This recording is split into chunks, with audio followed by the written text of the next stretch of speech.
5 by 5. It's very similar to the 3 by 3 and 4 by 4. In fact, you use both the 3 by 3 and the 4 by 4 in order to complete the 5. If you don't know how to do the 3 by 3 and the 4 by 4, have a look in the description box. I have links to my videos there so that you can first cover those and be familiar with it. When you do the 5 by 5, you first look at the center block and the middle block of these 9 centers. Those two you complete first. After those two, you do those two and those two, so that you have a 2 by 3 block. And then lastly, this 1 by 3 you slide in at the same time at once.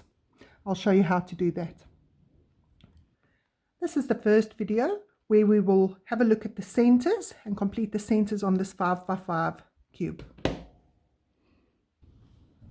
In order to complete our 5 by 5, first thing we do is we focus on these center 9 blocks. And the best way to complete that is by first doing a center with a middle. We first find those two, then we do the 2 wings, and then we slide a 1 by 3 line in at the bottom to complete the white side. So there I see is a middle already. We just simply slide it to the left. Because this is our first side, it's easy to move all the blocks because it's not going to mess anything else up. Nothing else has been in place already. There I see already 2 has been next to one another. Now we need to go and find, there's a middle. If I turn this to the top and I turn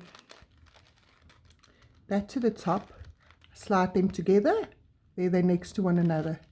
Now I just need to simply slide it in next to those 2 that I've already completed. So I've got 2 by 3 already. Now I just need to complete this line. So let's go and find, there's 1.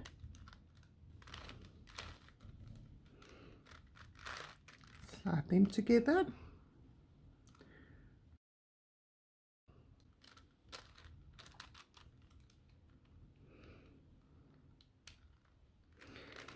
Let's bring this one up to the side there.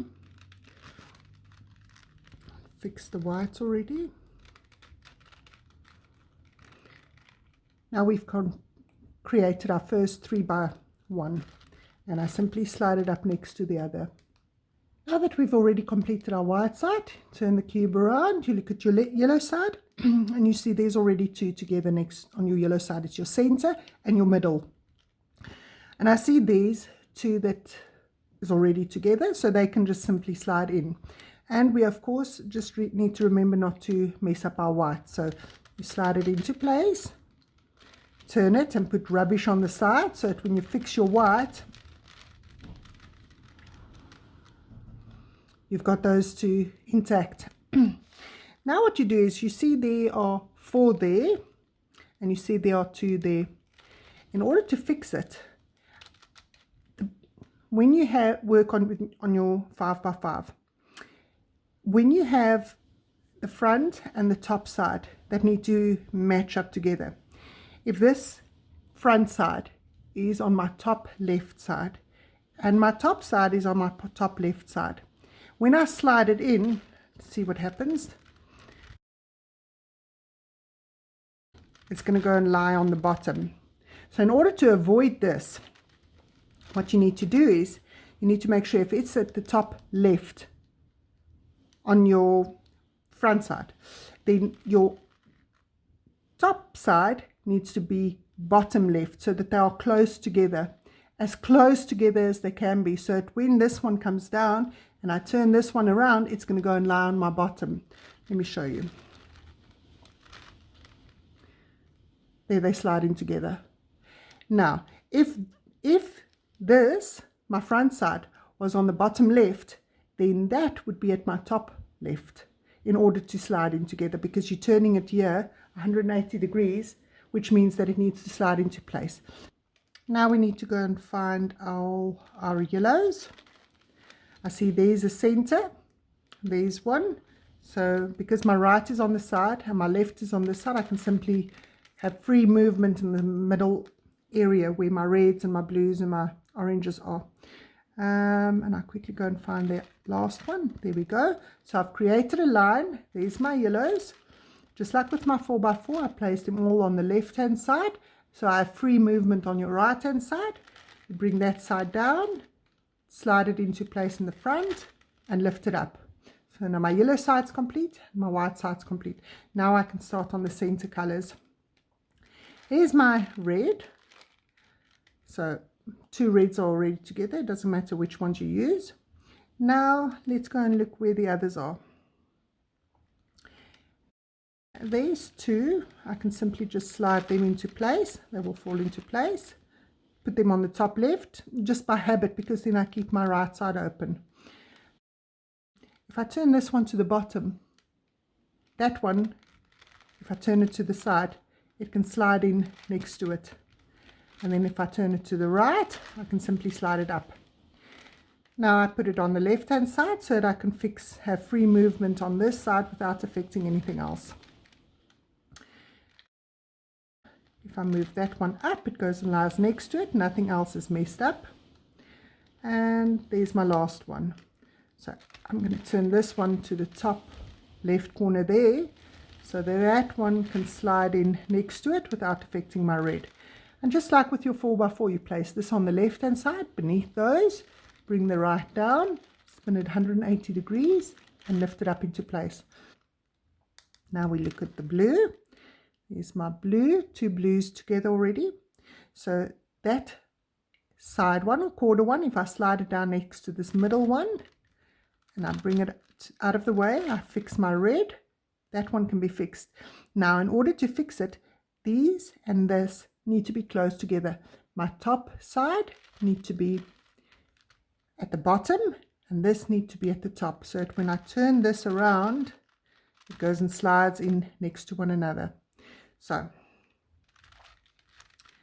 let's place this on the top side. If I turn this one up, the corner and the middle goes and lie next to one another. Now I just need to simply slide it up. So if it happens that this one is at the bottom left instead of at the top, and it needs to slide in there, that one needs to be on the top left side, so that when I bring this down, turn it around and slide it up, it goes and lies on the top edge. If this one was at the top, it would slide to the bottom side here. So you need to make sure that if that is at the top left corner, this needs to be at the bottom left corner. If this is at the bottom left corner, this needs to be at the top left corner. There's a center.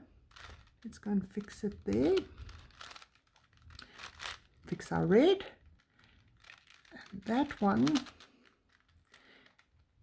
needs one at the bottom corner. So I place that one at the bottom corner. I simply slide it down, fix it into place, lift it up. My red is complete. Now I just turn my blue to the left side, and I turn this and I place it in like I do with my 4x4. Now once I've done that, let's look at the orange. There are 4 oranges together already. There's 2 that's together. So if this is top left, that needs to be bottom left, close together. So we turn this around like that, and there we go. Now we need to fix these in place. Let's just remove them quickly. There's 2 together. They're going to be in my bottom left corner. So I just quickly slide it into place. There's one that's incorrect. That incorrect one and that incorrect one needs to be close together. You need to keep the top side with the incorrect one on the right side at the bottom, like it is. And this one, the incorrect one, need to be at the top side on the right hand side. So that when you do this algorithm, you're going to make lines. You have a look at the lines and you slide lines in at the end. Because when you come to this, often it's not possible to slide in your 3rd layer in one shot. You might have to go through this algorithm in order to complete your last 2 centers. So what you do is your right side you lift up, you turn your top, you bring your right side down. Now you've got a green line there and an orange line there. This green line you bring to the left hand side like that, and you slide it down into place, turn your front twice and slide your orange into place. Now you've completed all your centers.